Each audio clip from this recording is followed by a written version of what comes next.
mantreshu nityam bhagavata sevaya bhagavati uttama shloke bhaktir bhavati naishtiki. Hare Krishna. So welcome all for this 11th day journey, or I'll say our swimming in the nectar of devotion. So this is an ocean in which we have started our journey.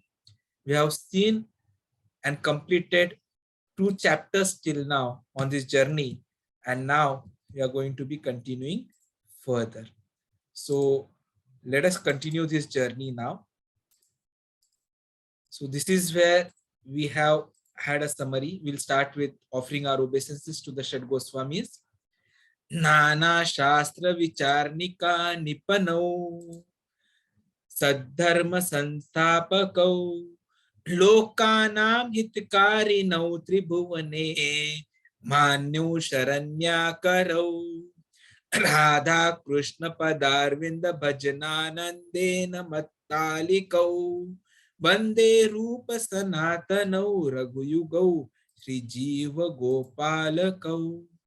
I offer my respectful obeisances unto the 6 Goswamis, namely Sri Rupa Goswami, Sri Sanatan Goswami, Sri Raghunath Bhatta Goswami, Sri Raghunath Das Goswami, Sri Jiva Goswami, and Sri Gopal Bhatt Goswami, who are very expert in scrutinizingly studying all the revealed scriptures with the aim of establishing eternal religious principles for the benefit of all human beings. Thus, they are honored all over the 3 worlds, and they are worth taking shelter of because they are absorbed in the mood of the gopis and are engaged in the transcendental loving service of Shri Radha and Krishna. So let us have a synopsis of what we have studied till now. So 2 important shlokas which all of us have to by heart because these are very important. We have to actually bring them into practice, our day-to-day practice, to become actual better devotees and reach the stage of prema bhakti. So first shloka, which is talking about what is actual best bhakti, and second, which is the topmost bhakti. Anyabhilashita shunyam dhyana karmadi anavritam anukullena krishnanushilanam bhaktiruttama. And the second one, sarvapadi vinirmuktam tatparatvena nirmalam rishikena rishikesh sevanam bhaktiruchyate. So aspects which we have to remember from these shlokas are that our bhakti, whatever we do, has to be devoid of all other desires. It has to be favorable to Krishna. It has to be in the path of our gurus, and we have to cultivate it. And we should not be covered by any kind of karma or jnana. Second aspect, we have to be free from all material designations. We have to take Krishna as the highest object. We have to actively service, and whatever we do, it has to be faultless. So this is what we have to try to achieve. 3 characteristics. Devotional service is for Krishna. It is active engagement and has to be with favorable intent. We have seen the 3 categories of devotional service: the sadhana bhakti, the bhava bhakti, and prema bhakti. So in sadhana bhakti, we have not realized anything about supreme personality of Godhead. So we have to do practice to achieve. In bhava bhakti, we have become little realized. And in prema bhakti, the affection deepens to the greatest level. So what it indirectly means is that we have to keep on practicing successively, consistently, and continuously if we have to achieve the Krishna Bhakti, and if we have to achieve the topmost level, that is Krishna Prema. And that is the objective of whatever we do. Our objective has to be, how do we achieve Krishna Prema? And if we are able to achieve Krishna Prema, then only our life can become successful. So let us understand further what we saw. Then we have seen how the devotional service is basically a paradox, because it can happen if we have attraction for devotional service, and attraction for devotional service is going to come if we are executing devotional service? So it's a paradox. And the solution for that paradox was, it starts when we get the causeless mercy of the devotees. And hence getting the mercy of devotees is very important. So that is what were the basic things that we have read about. Now, hopefully, we'll continue further and summarize what we saw in the second chapter. For the devotees who are saying the voice is not clear, I have just changed the Wi-Fi server. So hopefully my voice will be clear now. So let us summarize. Second chapter talked about the sadhana bhakti. So the qualifications for sadhana bhakti was that we should have test, there should be attraction, and it all comes from our previous life, and there has to be a causeless mercy. Logic and arguments have no foundation is what we have proven in our discussions. The definition we have seen is that it is a systematic practice which is executed with mind as well as senses, because we have to awaken the dormant love which is there in our heart. Examples we have seen is the child walking, or the psychiatrist reviving the patient to a normal condition, or even the aborigines who have been naturally worshipping. The essence we have understood from Narad Muni's Srimad Bhagavatam, Shloka number 7.1.32, wherein he says, fix mind on Krishna by any means. And the easiest way to fix mind is chanting. And the example was Ambrish Maharaj. So then types of sadhana bhakti we have seen, the Vaidhi Sadhana bhakti, which is regulated, and the Raganuga or the spontaneous bhakti, devotional service. So in Vaidhi Sadhana bhakti, there is no natural attraction. The inspiration comes from scriptures and order of spiritual master. And in Ragana bhakti, there is a natural attraction to please Krishna. But there has to be inspiration which has to come to practice either of the two. Further aspects of sadhana bhakti, Vaidhi sadhana bhakti, we have seen definition as when there is no attachment or no spontaneous loving service, and one is engaged in Lord's service simply out of obedience to order of spiritual master or in pursuance of scriptures. So there are rules, vidhis, wherein we have to always remember Krishna, and there are nishedas or prohibitions which state us not to forget Krishna. The evidence for that we saw wherein Krishna tells to Uddhava in Srimad Bhagavatam, if the result of following rules is they worship me, they will be happy. The other evidence was Chamas Muni, who in the 11th canto says, all the four social orders must try to satisfy Krishna, who is the supreme enjoyer. And the fruit of Vaidhi Sadhana Bhakti is that if one regularly executes such service under the guidance of Guru, then we rise to the platform of purity. So this is what is important. So this is what we have covered till now, and we'll continue the journey today from chapter 3 onwards.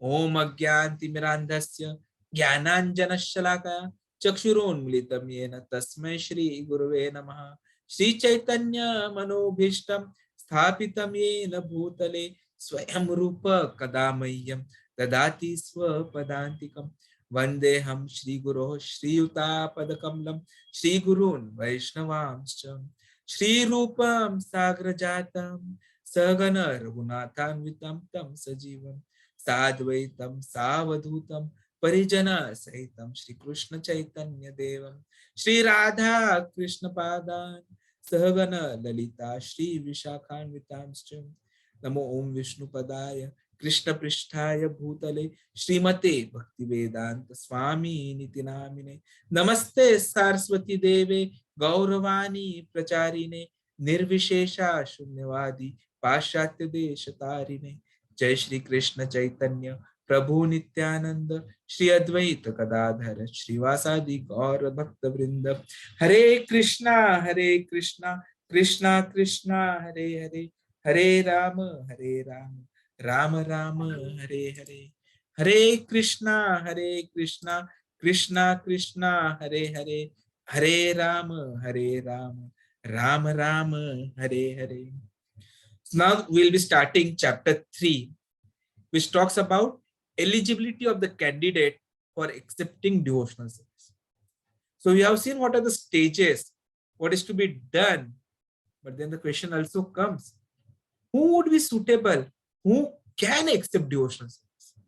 It's not that everyone gets it. In Bhagavad Gita, Shri Krishna says that out of millions and millions of people, only few are fortunate enough to understand what is who get the human life. And amongst lakhs and millions who get the human life form, only few are fortunate enough to understand what is real knowledge.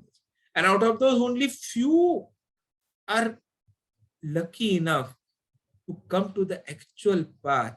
And out of them, very few get to know the truth, the Supreme Personality of God.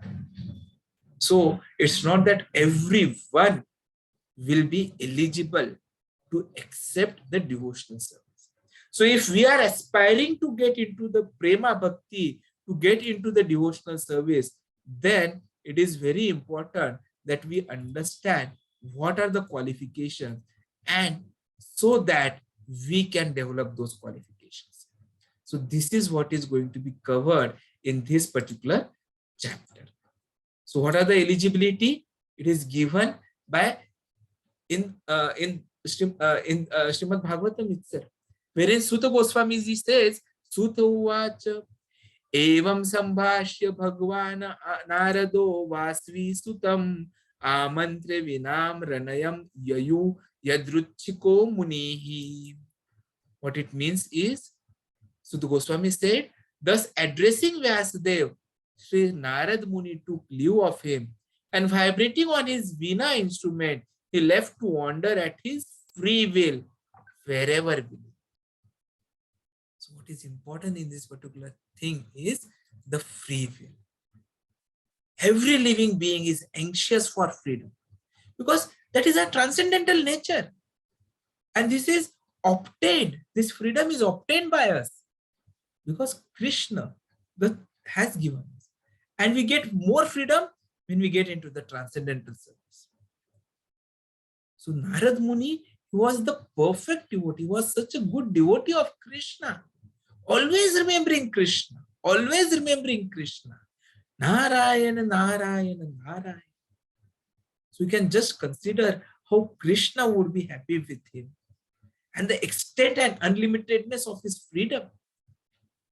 The Shastras say, Prabhupada ji says when he is writing in the purport, that his freedom was as good as that of the Supreme Lord. There was no reason or obligation on his traveling, and no one could stop him from freedom. So this free will is available with all of us. Everyone has got the free will. In fact, it is because of this free will only, unfortunately, that we are caught in this unfortunate cycle of repeated birth, old age, disease, and death. We will, why only Krishna should be the enjoyer? Why cannot I enjoy? And Krishna said, Tathastu. He created the material world for us to enjoy. But being a loving father, he created it in such a way that we understand our mistake, we utilize our free will properly, and go back to Godhead. So this is what this we have already seen in chapter number 6 of the first canto, 37 shloka. So transcendental system of devotional service is also free. It's not that everyone will get it, and it's not that we'll get a formula lambda equal to gamma equal to sigma. No, it will differ, and that difference will be on how much mercy we get of the bhaktas. So association of devotees also, we may be lucky, we may get it, or we'll have to do thousands of endeavors and we may not get it. So freedom is the main thing. Prabhupada ji said it is this freedom which has to be used properly, and if not used, then we are in trouble, a big trouble. So making proper use of freedom is utmost important. That is what Prabhupada ji has been stressing about in his discussions. So Prabhupada ji further goes and discusses that he talks about from this Bhakti Rasamrit Sindhu itself now. So in the 14th shloka of Bhakti Rasamrit Sindhu, it is said, यकेना अपि अतिभागेन जात श्रद्धोस्य सेवने न अतिसक्तो न वैराग्य भाग अस्या अधिकार्य असौ. What it means is that a person who has developed faith in serving the Lord by impressions arising from previous associations with devotees, who is not too attached to material objects and who is not too detached, is qualified for Vaidhi. So just look at these aspects. So first thing what Prabhupada ji has said is it is freedom. And now second thing is that we should get not too much attached to material objects and neither should we be detached. There should be a proper equilibrium. It should not be, oh, Krishna is everything, so I don't want anything, I'm leaving everything. So you forget doing even your basic duties. That is not expected by Krishna. Krishna says you have to do karma, but in such a way that you don't get the reactions for karma. He says, karmannevadhikaraste ma phaleshu kadach. Do not expect results. Whatever karmas you give, you offer everything to me, so then you will not get results. It does not tell Arjuna, oh, you have known me, so now leave everything, go to a forest and do meditation. No, he says, fight the war and kill the devils. In Bhagavad Gita, Krishna asks the activities to be done. But then we should not be too much attached also. It's not that, oh, I have got duties and responsibilities for my child. My wife is dependent on me. My husband cannot do anything on his own. I have to do all his activities. Without me, he is not able to survive. But no, that much of attachment is also not. We have to keep Krishna at the center of our activities and do all the activities so that if and when the time comes, we are very easily able to surpass the problems.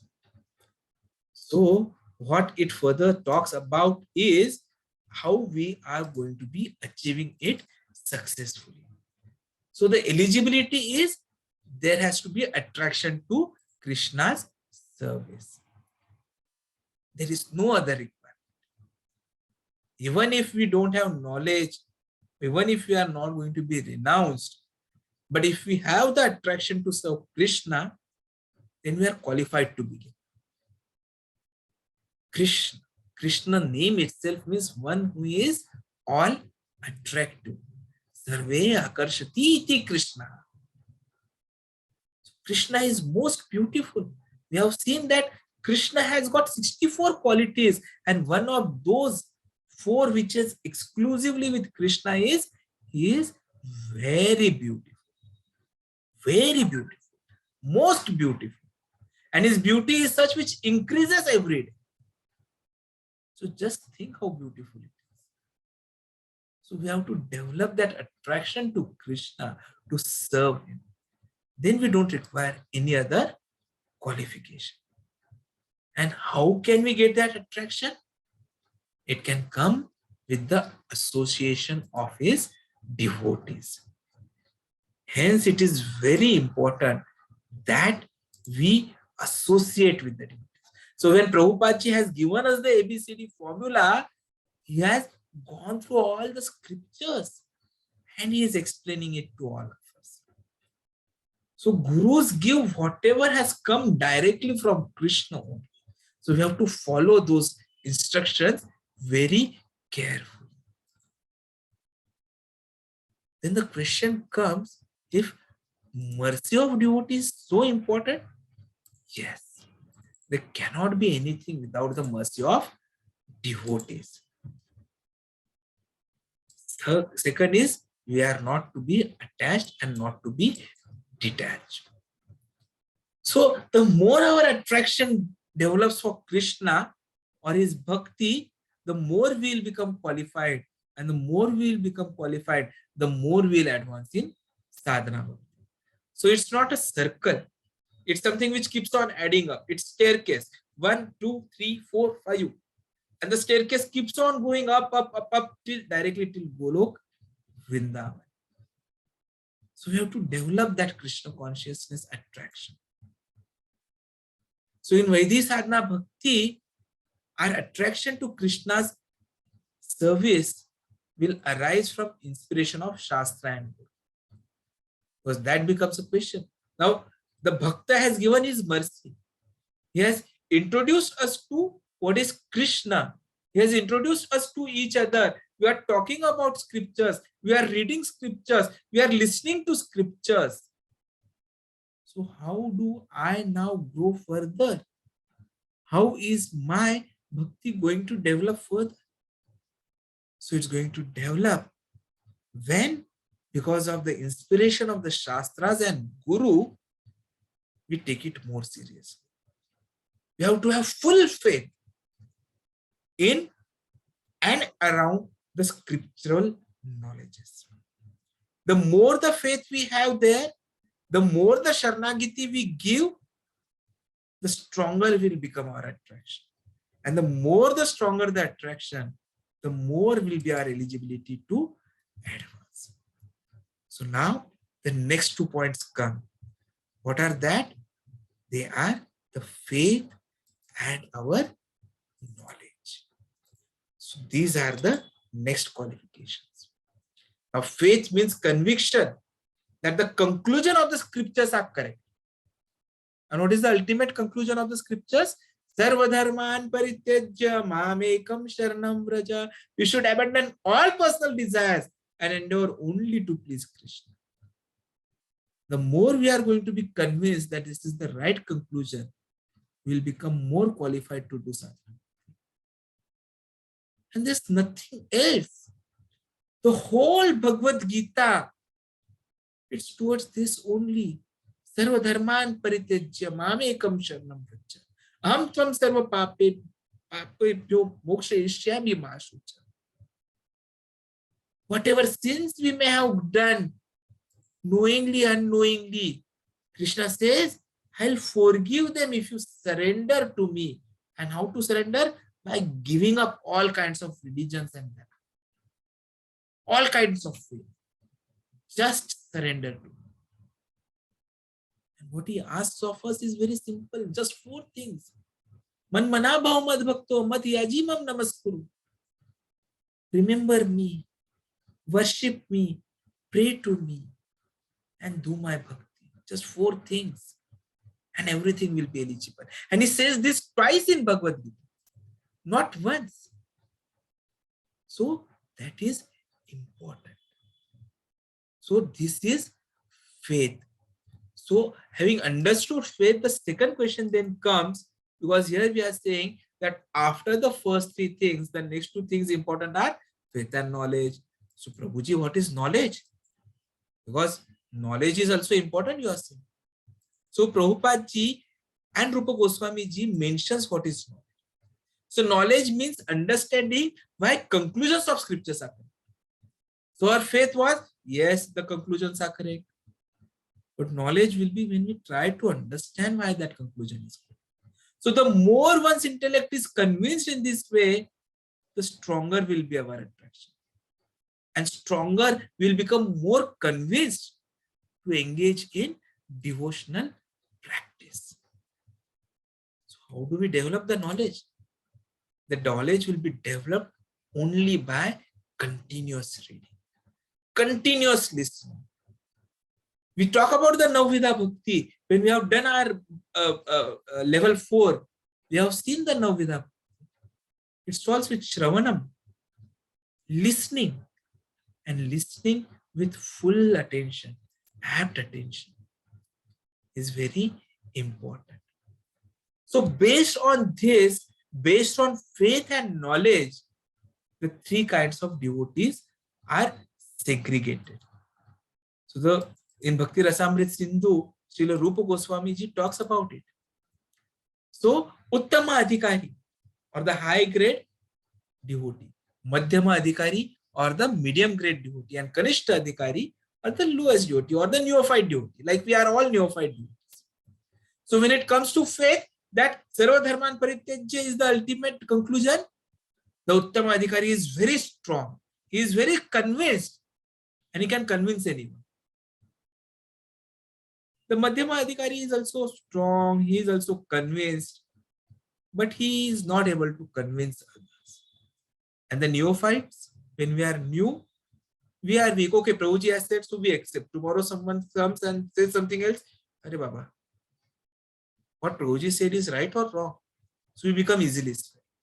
So the faith is not yet firm. And when it comes to knowledge, the Uttama Adhikari knowledge is very strong. And he can defeat anyone, any of the discussions, any of the philosophies. Madhyama Adhikari also has a good knowledge, but he may not always defeat the opposite opinion. And when we are neophytes, we are very weak in knowledge. So we cannot give arguments, we cannot argue. So that is why we are neophytes. Shraddha Shabde Vishwasa Kahe Sudruda Nishchaya Krishna Bhakti Kaile Sarva Karma Krita Hoy. This is a wordings from Chaitanya Charitamrita, Madhya Leela, 22nd chapter, 62nd verse. By rendering transcendental loving service to Krishna, one automatically performs all subsidiary activities. This confident, firm faith, favorable to discharge of devotional service, is called Shraddha, faith. So it has to be confident and it has to be firm and it has to be favorable to discharge of devotional service. So faith means conviction that the goal of life is to please Krishna and abandon all other desires. This is the most important takeaway. That our life's goal is now not to get a 3 BHK bungalow, 4 BHK house, a beautiful wife, better daughter-in-law. No, the goal is to please Krishna and give up all other desires. So let us understand these three kinds of devotees further. So the Uttama Adhikari, he has strong faith, he has deep knowledge. Madhyama Adhikari, he has strong faith, but knowledge is not yet strongly developed. He will not be able to defend any questions or challenges. But he may continue his conviction in Krishna consciousness. He is not shaken by what others say. Unlike a neophyte devotee who gets immediately shaken up. Because he has only slight faith and he has no knowledge, almost no knowledge. But even the neophyte devotee, his fall down is only temporary. Because he has already started the journey. So the Paramatma which is available with him, he tries to bring him back on the devotional path. So he immediately comes back. Like many of us, we attend lecture 1, we attend lecture 2, then we stop attending lecture 3, lecture 4, lecture 5. And then all of a sudden Paramatma says, "Arey, let us try to attend. We don't have any work today." And we attend. And again our faith develops. So what is important is we should never give up. We should always keep trying. We don't know when that faith will become strong, when that knowledge will actually come to us. Being a neophyte devotee does not mean if you fall down, it's the end of the road for us. No. In Chaitanya Charitamrita, neophyte devotee is clearly defined in the 70th verse. It says, Yo bhaveta komala shraddha sa Kanishta Adhikari. One whose faith is not very strong, who is just beginning, should be considered as devotee. A prakrit bhakta or a materialistic devotee. Now, what are the qualities? Now, if you read these qualities, many a times you will start, these all qualities are to me. So maybe I am a neophyte, so I have to be very careful. Yes, that is the reason why I have documented this. That is the reason why Srila Rupa Goswami ji has mentioned all these things. That is the reason why Srila Rupa Goswami ji has said we have to continue reading Bhakti Rasamrita Sindhu. That is the reason why Prabhupada ji has said this is the law book of ISKCON. So that we read, we understand where we are, and we strive to grow further. That is the objective of our Saturday, Sunday discussions that we do on Nectar of Devotion. It's not to get knowledge only. It's to make us more strong, make us more convinced. So what are the characteristics that we see? The neophyte devotee, it does not purposefully study the scriptures. No. Because the Guru has said, because some Bhakta has given him a small book, he starts reading. There is no purpose. And it does not try to understand the actual standard of the Prema Bhakti or the Shuddha Bhakti. It just tries to do everything what is told. And unfortunately, unknowingly, he fails to show proper respect to advanced devotees because he has not yet received those chakshu which helps him to understand how devotees have advanced. He follows the regulative principles because he may have got them from his family or from the Guru, and his family may be doing the deity worship as well. But whatever he is doing on a material platform. He's trying to go further. But somehow or the other, that material attachment is still there. He is not yet Sarvopadi Vinirbhukta. He is not Anyabhilashita. He has got other desires. Such a person is called as a Prakrita Bhakta or the materialistic devotee. These are the qualities. So if you try, you will find that most of these match us. But it is not something that, okay, we are still here, so we have to be decided. No. When we now see what a medium devotee is, Madhyama Adhikari is, you will find that many of those qualities have also developed in him. But let us first summarize the Kanishtha Adhikari characteristics. So he mistakes material expertise to be advancement in devotional service. He forgets the difference between archana and a bhajana. He thinks that going to temple and praying, that is everything. He does not understand that bhajan has to be with love, with complete devotion to Krishna. So he is not understanding the difference between archana and the bhajana. He is conscious of only deity in the temple. It does not see the Paramatma in everyone. It does not see everyone at par with each other. He thinks that God is there only in the deities in the temple. Thinks high of simple. But if a Madhyama devotee criticizes non-devotees of the Lord, he is disturbed. Oh, he is doing disservice to the other. Why is he showing the faults? We should be talking only about Krishna. But Madhyama devotee has got a due responsibility. He does not understand that. So he gets immediately disturbed by that. And next, because he is new, he offends the demigods. And he does not appreciate the paraphernalia of the Lord. Please understand that Krishna and the demigods are not at one level. Krishna is the source of everyone, but it does not mean that demigods have not to be worshipped or they have to be disrespected. That is the mistake which happens at the neophyte level, unfortunately. A neophyte does not give due respect to the demigods. He makes that mistake. And so he offends them. And Krishna and his paraphernalia are at par with each other. They are not different from each other. But that is where also a neophyte devotee is not able to understand it. So let us now see what is a Madhyama Adhikari or a medium devotee. So again, we have the definition available in Chaitanya Charitamrita in the 31st shloka of the 11th chapter. Aradhananam sarvesham Vishnu aradhanam param tasmat parattaram devi tadiyanam samarchan.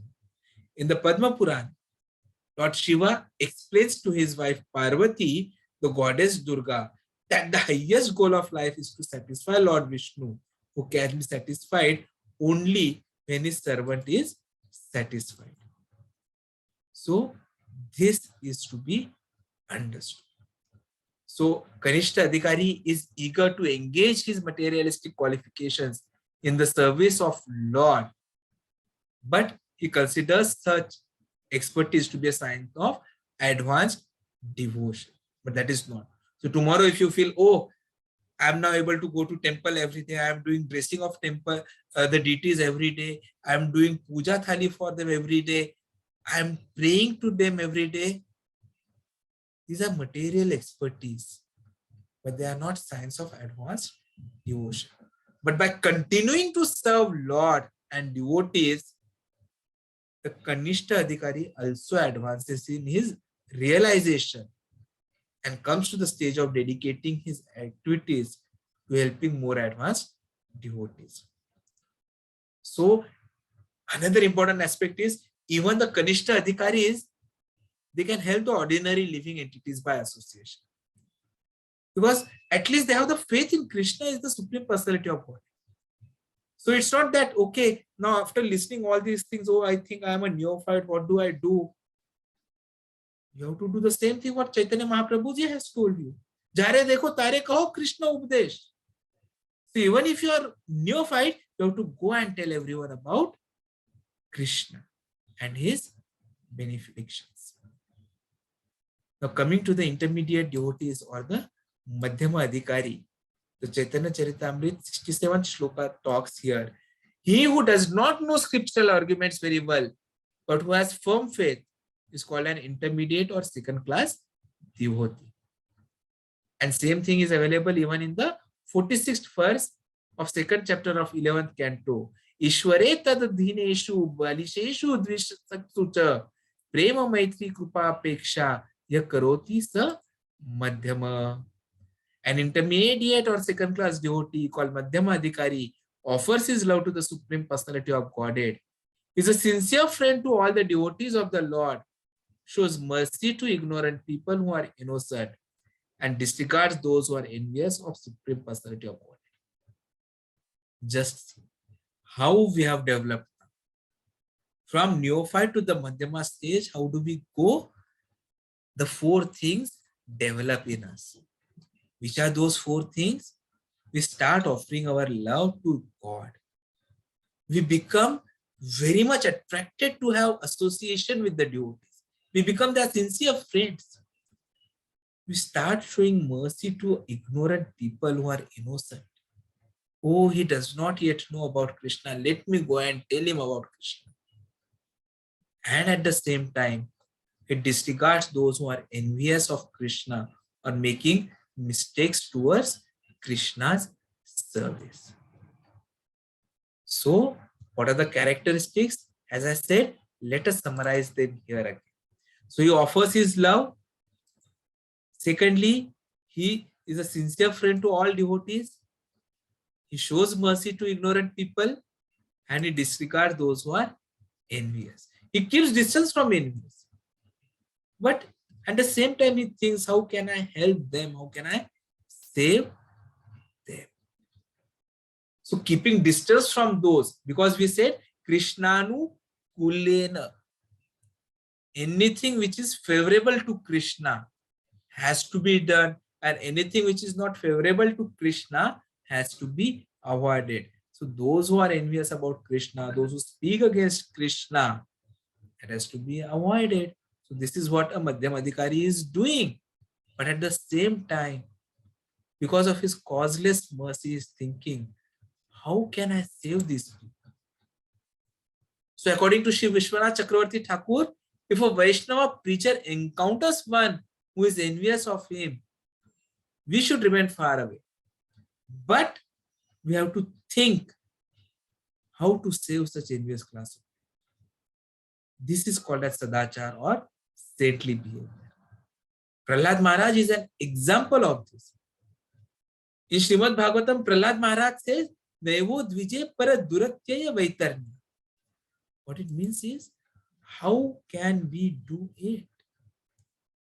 So although Vaishnava preacher constantly meditates on welfare of all living beings, he will not associate with those who are unreceptive to the message of Supreme Lord.